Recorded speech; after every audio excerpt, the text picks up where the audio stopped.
Assalamualaikum warahmatullahi wabarakatuh. Saya Rizky Rahman dengan NIM 198. Kemudian ada Lutfi. Oke, perkenalkan nama saya Muhammad Lutfi Maruf dengan NIM 175. Baik, hari ini kami akan membahas topik yaitu pengaruh kenaikan BBM terhadap kapabilitas mahasiswa dalam bermatik. Oke, di sini gue akan bercerita tentang pengalaman dan pandangan gue tentang kenaikan BBM yang terjadi beberapa bulan yang lalu. Tentunya kenaikan BBM ini sangat berdampak kepada gue juga, yang merupakan salah satu mahasiswa yang pulang pergi ke kampus menggunakan motor.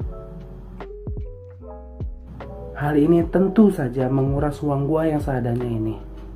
Apalagi kenaikan ini juga berdampak kepada beberapa sektor lainnya.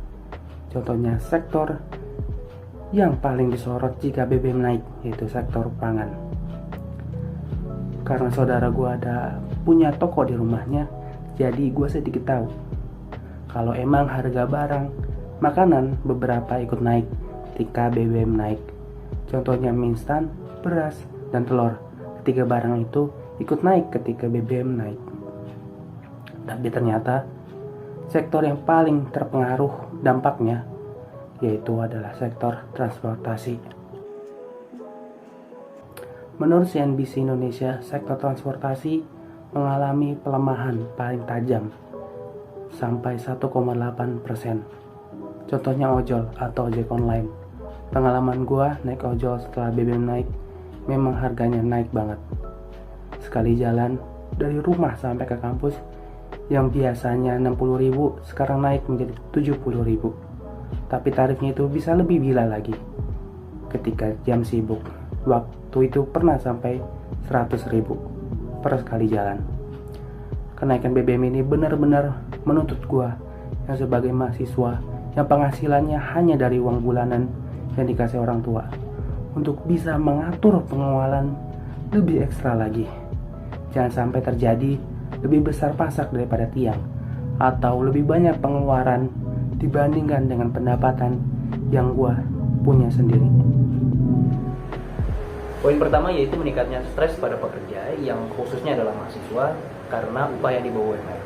Jadi poin ini lebih banyak membahas karena tingkat stres yang disebabkan oleh gaji atau pasak yang lebih besar daripada tiang.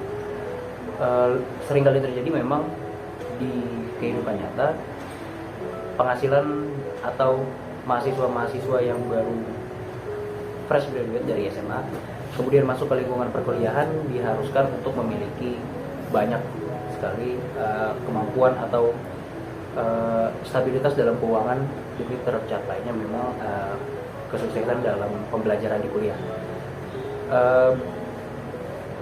Tetapi pada kenyataannya banyak mahasiswa-mahasiswa yang kurang mampu tapi dia berprestasi. Jadi akhirnya memang selalu bermasalah pada biaya.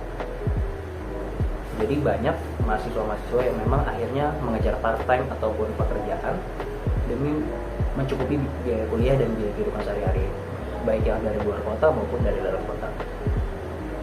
Kemudian karena tidak sesuainya atau ketidaksiapan mental mahasiswa ini, jadi banyak mahasiswa yang mulai stres, kemudian menimbulkan penyakit psikis dikarenakan stres yang berlebih, yang dimana dia tetap harus kuliah dan juga harus tetap mencari uang demi membiayai kuliahnya tersebut.